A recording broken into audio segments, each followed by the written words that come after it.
माता पार्वती ने भगवान शिव से पूछा, क्या गंगा नहाने से सारे पाप धुल जाते हैं?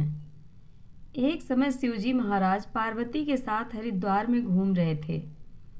पार्वती जी ने देखा कि सहस्त्रों मनुष्य गंगा में नहा नहाकर हर हर कहते चले जा रहे हैं, परंतु प्रायः सभी दुखी और पाप परायण हैं। पार्वती जी ने बड़े आश्चर्य से शिव जी से पूछा कि हे देव, गंगा में इतनी बार स्नान करने पर भी इनके पाप और दुखों का नाश क्यों नहीं हुआ? क्या गंगा में सामर्थ्य नहीं रही? शिव जी ने कहा, प्रिय, गंगा में तो वही सामर्थ्य है, परंतु इन लोगों ने पाप नाशनी गंगा में स्नान ही नहीं किया है, तब इन्हें लाभ कैसे हो? पार्वती जी ने आश्चर्य से कहा कि स्नान कैसे नहीं किया? सभी तो नहा नहा कर आ रहे हैं, अभी तक इनके शरीर भी नहीं सूखे हैं। शिव जी ने कहा, ये केवल जल में डुबकी लगाकर आ रहे हैं, तुम्हें कल इसका रहस्य समझाऊंगा। दूसरे दिन बड़े जोर की बरसात होने लगी। गलियां कीचड़ से भर गई। एक चौड़े रास्ते में एक गहरा गड्ढा था, चारों ओर लपटीला कीचड़ भर रहा था।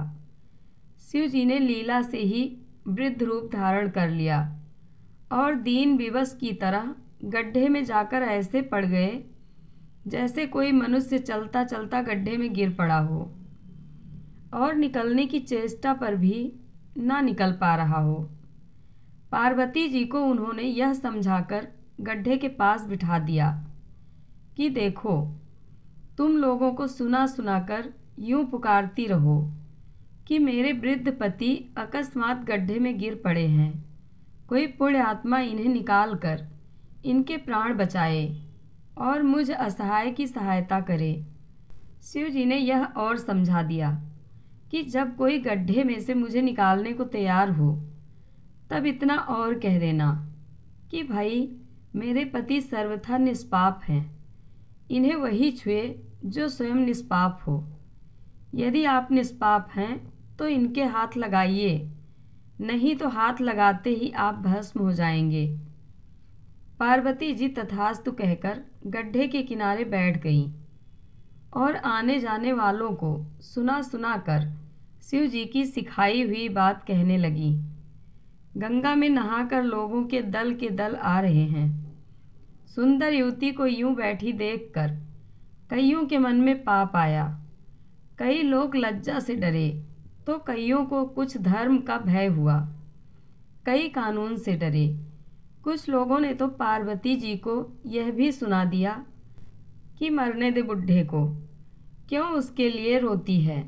आगे और कुछ दयालु सचरित्र पुरुष थे, उन्होंने करुणावश हो युवती के पति को निकालना चाहा, परंतु पार्वती के वचन सुनकर वह भी रुक गए। उन्होंने सोचा कि हम गंगा में नहाकर आए हैं तो क्या हुआ, पापी तो हैं ही, कहीं होम करते हाथ न जल जाएं। बूढ़े को निकालने जाकर इस स्त्री के कथनानुसार हम स्वयं भस्म न हो जाएं। किसी का साहस नहीं हुआ।